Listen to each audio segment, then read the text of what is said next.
दोस्तों स्वागत है आप सभी का मेरी इस वीडियो में। यहाँ पे मैं आपको बताऊंगा एसबीआई के टॉप 5 म्यूचुअल फंड के बारे में।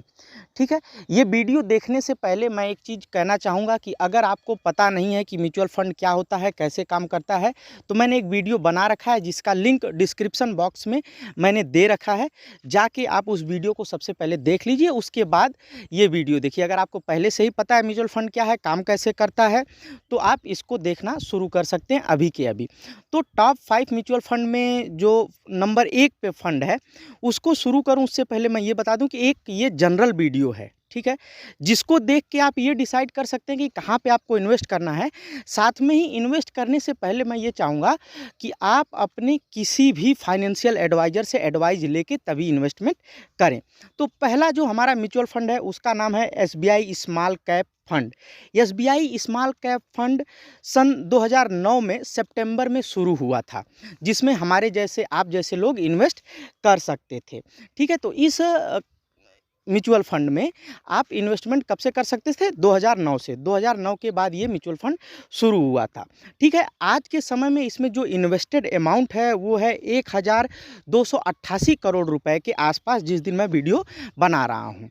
ठीक, अब इसमें अगर मैं आपको बताऊं तो ये पैसा जो इन्वेस्ट होता है, ये फंड जो इकट्ठा करती है कंपनी, इसको इन्वेस्ट कहाँ पे करती है? छोटी कंपनियों में। मतलब जो टॉप की 250 कंपनी है इंडिया की, उसमें इन्वेस्ट ना करके उससे छोटी कंपनी, मतलब 250 जो बड़ी कंपनी, उसके अलावा छोटी कंपनियों में, मतलब स्मॉल कैप कंपनियों में पैसा आपका इन्वेस्ट होता है।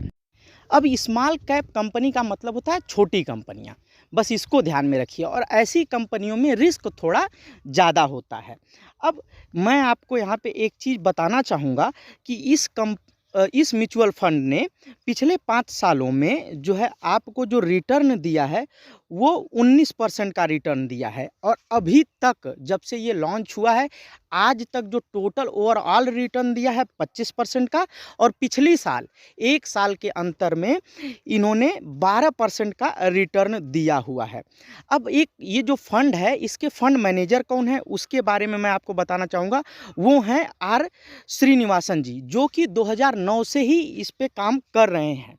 ठीक है, पब्लिक के लिए जब नहीं आया था उससे पहले से ही इस पे काम कर रहे हैं। तो इसका मतलब ये है कि अगर किसी कंपनी में उसका मैनेजर सबसे पुराना होता है, किसी भी कंपनी का, किसी भी म्यूचुअल फंड कंपनी का अगर फंड मैनेजर बहुत पुराना है, तो वहाँ पे आप ये मान के चलिए कि रिस्क फैक्टर थोड़ा सा कम हो जाता है, क्योंकि उनको नॉलेज उस फंड की बहुत ज़्यादा हो चुकी होती है और एक्सपीरियंस हो चुका होता है। अब आइए बात कर लेते हैं कि ये कौन सी कंपनियों में पैसा इन्वेस्टेड है। तो उस कंपनियों के बारे में मैं बताऊं तो नंबर 1, अगर मैं मिड कैप की बात करूं, मिड कैप कंपनी मतलब जो ना स्मॉल कैप होती है, ना छोटी कंपनी होती है, ना बड़ी कंपनी, बीच की जो कंपनी होती हैं, उसमें 49% पैसा इन्वेस्टेड है। और स्मॉल कैप की कंपनियों में जो है 41%, 41.5% के आसपास पैसा इन्वेस्ट किया गया है। मतलब जो भी पैसा आप इसमें जमा करेंगे वो इस 2 तरह की कंपनियों में लगेगा या लगता है। और दूसरी चीज़, अगर इसमें आप पैसा इन्वेस्ट कर देते हैं और 1 साल के पहले अगर आप अपना पैसा निकालते हैं तो 1% आपको एग्जिट का चार्ज देना पड़ता है। ठीक है, और ये एसबीआई का एक हाई रिटर्न फंड है, क्योंकि स्मॉल कैप फंड अक्सर हाई रिटर्न वाले होते हैं। तो इसमें आप अपनी समझ के हिसाब से इन्वेस्टमेंट कर सकते हैं। अगर कोई प्रॉब्लम आए तो आप मुझसे कमेंट बॉक्स में पूछ सकते हैं, जिसका मैं आपको रिप्लाई दे दूंगा। हमारा दूसरा फंड है एसबीआई टेक्नोलॉजी अपॉर्चुनिटी फंड। ये फंड मेरा फेवरेट फंड है, क्योंकि इसमें जो भी पैसा इन्वेस्टमेंट होता है, जो भी पैसा इन्वेस्ट करते हैं कंपनी वाले, वो टेक्नोलॉजी के सेक्टर में इन्वेस्टमेंट होता है। और ये फंड जो है लॉन्च हुआ था 2013 जनवरी में। ठीक है, और इसके जो फंड मैनेजर हैं, जो इस फंड को मैनेज कर रहे हैं, उनका नाम है अनूप उपाध्याय जी। और ये तब से इसको मैनेज कर रहे हैं जब से ये पब्लिक के लिए लॉन्च हुआ है। तो एसबीआई की एक बहुत अच्छी बात है कि बहुत पुराने पुराने फंड मैनेजर इनके पास हैं। और ये जो पैसा इन्वेस्टेड है वो गूगल जैसी बड़ी कंपनी में, टीसीएस में और नेटफ्लिक्स में, ऐसी जगहों पे पैसा इन्वेस्टेड है। तो ये एक तरह से सिक्योरिटी मिल जाती है कि भाई अगर मार्केट में बहुत ज़्यादा समस्या आती है तब भी आपका पैसा कम नहीं होता, एक एवरेज रिटर्न आपको आता है। पिछले मैं 10 सालों की बात करूं या ओवरऑल बात करूं तो इस कंपनी ने जो रिटर्न दिया है वो 20% का रिटर्न दिया है। ठीक, अब यहाँ पे आ जाते हैं कि किस किस तरह की कंपनियों में पैसा इन्वेस्टेड है। जैसा कि मैंने बताया 3 तरह की कंपनी होती है, स्मॉल कैप, लार्ज कैप और मिड कैप। ये मैंने पहले ही बताया कि कौन कौन सी कंपनी होती हैं, तो दोबारा नहीं बताऊंगा। अभी आपको बता दे रहा हूँ, लार्ज कैप में करीब 80% के आसपास पैसा इन्वेस्टेड है। अगर बड़ी कंपनियों में पैसा इन्वेस्टेड है मतलब रिस्क का चांस एकदम कम हो जाता है। 80% इन्वेस्टेड है बड़ी कंपनियों में। मिड कैप में 12% इन्वेस्टेड है और स्मॉल और जो छोटी कंपनियां हैं उसमें करीब 3-3.5% के आसपास पैसा इन्वेस्टेड है। और इस फंड के पास इस टेक्नोलॉजी अपॉर्चुनिटी फंड के पास कितने पैसे हैं, कितना इन्वेस्टेड अमाउंट है, वो आज के समय में करीब 2500 करोड़ के आसपास है।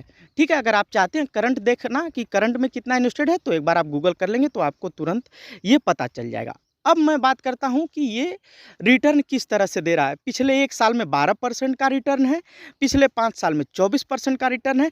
ओवरऑल मैंने आपको बताया 20% या 21% के आसपास का रिटर्न ये कंपनी दे रही है और काफ़ी बड़ी कंपनियों में पैसा इन्वेस्टेड है।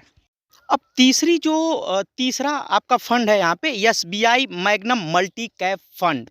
मल्टी कैप का मतलब है कि बड़ी, छोटी और मध्यम, मतलब लार्ज कैप, मिड कैप और स्मॉल कैप, तीनों में यहाँ पे पैसा इन्वेस्टेड है। और यहाँ पे मैं एक चीज़ बताना चाहूँगा कि जो इन्वेस्टेड अमाउंट है करीब 7000 करोड़ के आसपास है। और ये कब लॉन्च हुआ था? सन 2005 में। ठीक, तो ये एक बहुत ही बढ़िया फंड है और ज़्यादातर इसका जो पैसा इन्वेस्टेड है वो मिड कैप की कंपनी में इन्वेस्टेड है, जिससे आपको हाई रिटर्न मिलता है।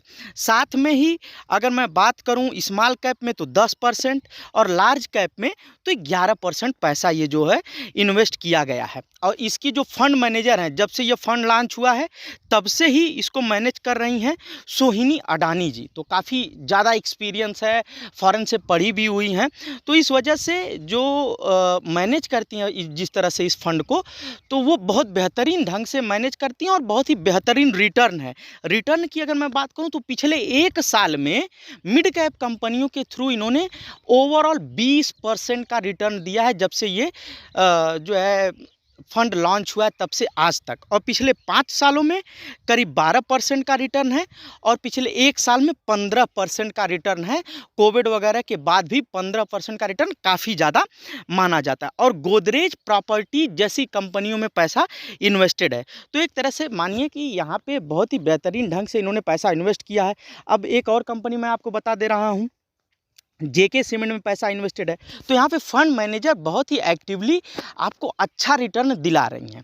फिर भी आप इस पर एक बार रिसर्च करिए और फिर इसमें आप पैसा इन्वेस्ट कर सकते हैं। इसमें एग्जिट लोड आपको एक बार चेक करना पड़ेगा कि एग्जिट लोड कितना लग रहा है, कि अगर 1 साल से पहले आप पैसा निकाल रहे हैं तो आपको कितना चार्ज देना पड़ सकता है या पड़ रहा है।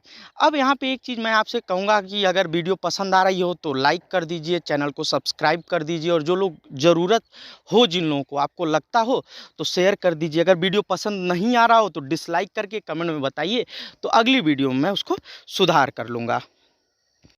देखिए, अब चौथे फंड पे जाते हैं। चौथा फंड जो हमारा है SBI large and mid cap fund. Large cap का मतलब बड़ी कंपनियों में, मिड कैप का मतलब जो है मध्यम जो कंपनियां होती है, ना बड़ी ना छोटी, उस 2 तरह की कंपनियों में यहाँ का पैसा इन्वेस्टेड है। और ये लॉन्च कब हुआ था? ये 2013 में जनवरी में लॉन्च हुआ था। इसके मैनेजर कौन है? फंड मैनेजर यहाँ पे फिर से 11 साल का एक्सपीरियंस लेके आते हैं सौरभ पंत जी। तो एसबीआई के जितने भी म्यूचुअल फंड हैं इनके फंड मैनेजर काफ़ी पुराने हैं और इसमें जो पैसा इन्वेस्टेड है करीब 45,000 करोड़ रुपया इन्वेस्टेड है। मतलब जो लोग लॉन्ग टर्म के लिए इन्वेस्टमेंट करना चाह रहे हैं, एसआईपी में पैसा डालना चाह रहे हैं या वन टाइम इन्वेस्टमेंट चाह रहे हैं, तो ये बहुत ही बेहतरीन फंड मेरे हिसाब से हो जाता है। अब यहाँ पे एक चीज़ आपको बताना चाहूँगा कि एसआईपी क्या है। अगर ये आपको पता नहीं तो उसके लिए भी मैंने वीडियो बना रखा है, डिस्क्रिप्शन बॉक्स में लिंक है, जाके देख लीजिए। और किस तरह की कंपनियों में पैसा इन्वेस्टेड है वो मैं आपको बता दूं।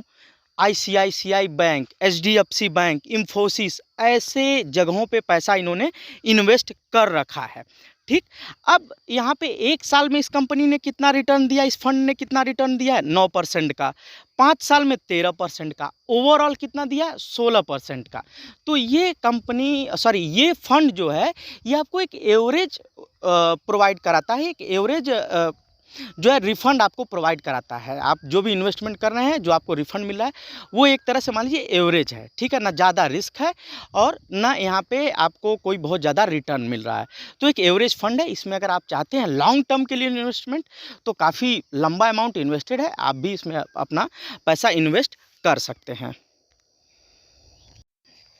अब आते हैं 5वें और आखिरी फंड पे, वो हमारा है एसबीआई फोकस्ड इक्विटी फंड। जहाँ पे भी आपको फोकस्ड दिख जाए, किसी भी कंपनी का हो, किसी भी बैंक का हो, इसका मतलब कि ये मैक्सिमम बस 30 कंपनियों में ही पैसा इन्वेस्ट कर सकते हैं। तो ये भाई किस दिन लॉन्च हुआ था उसकी बात कर लें, 2013 जनवरी में। अब दूसरी चीज़, इसके फंड मैनेजर का नाम वही है आर श्रीनिवासन जी, जो कि 2009 से ही मैनेज कर रहे हैं। मतलब जब ये पब्लिक के लिए नहीं आया था उससे पहले से ही मैनेज कर रहे हैं, आज तक मैनेज कर रहे हैं। मैंने बार बार कहा एसबीआई के मैनेजर काफ़ी पुराने हैं, फंड मैनेजर। अब यहाँ पे टोटल कितना अमाउंट इन्वेस्टेड है उसकी बात करें तो 24,000 करोड़ रुपया इन्वेस्टेड है। अब दूसरी चीज़ पे यहाँ पे आते हैं कि 60% जो पैसा इन्वेस्टेड है वो लार्ज कैप की कंपनियों में, बड़ी कंपनियों में इन्वेस्टेड है। इससे ये पता चलता है कि रिस्क आपका कम है। दूसरा, मिड कैप की कंपनियों में 35% इन्वेस्टेड है और छोटी कंपनियों में एक भी पैसा इन्वेस्टेड है ही नहीं। अब दो एक कंपनी का नाम मैं बता दे रहा हूँ कहाँ कहाँ पे इन्वेस्टेड है।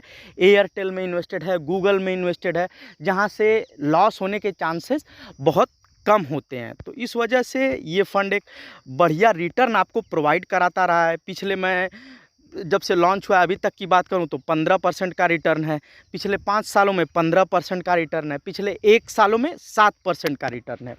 तो देखिए, आप ये देख रहे होंगे कि जो छोटी कंपनियों में इन्वेस्टमेंट ज़्यादा है वहाँ पे रिटर्न ज़्यादा आ रहा है, लेकिन वहाँ पे रिस्क भी ज़्यादा है। इस वजह से मैं कहूँगा कि आप अपने हिसाब से अपने किसी भी मैनेजर से या किसी भी एक वैसे आदमी से समझिए जो कि इसके बारे में, म्यूचुअल फंड के बारे में जानकारी रखते हों, जो आपको बताएंगे कि किस तरह की कंपनी में आपको इन्वेस्ट करना चाहिए।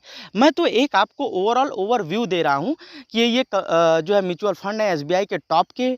मेरे हिसाब से आपको कहाँ इन्वेस्टमेंट करना ये आपको खुद डिसाइड करना पड़ेगा, या आपके जो फाइनेंशियल एडवाइज़र हैं वो आपको सही एडवाइज कर पाएंगे। बाकी अगर कोई प्रॉब्लम आ रही हो तो भाई आप हमको कमेंट बॉक्स में मैसेज करके पूछिए और मैं उसका आपको उत्तर दे दूंगा। साथ में अगर वीडियो पसंद आया तो प्लीज़ लाइक करिए, शेयर करिए और साथ में सब्सक्राइब करना मत भूलिएगा। धन्यवाद।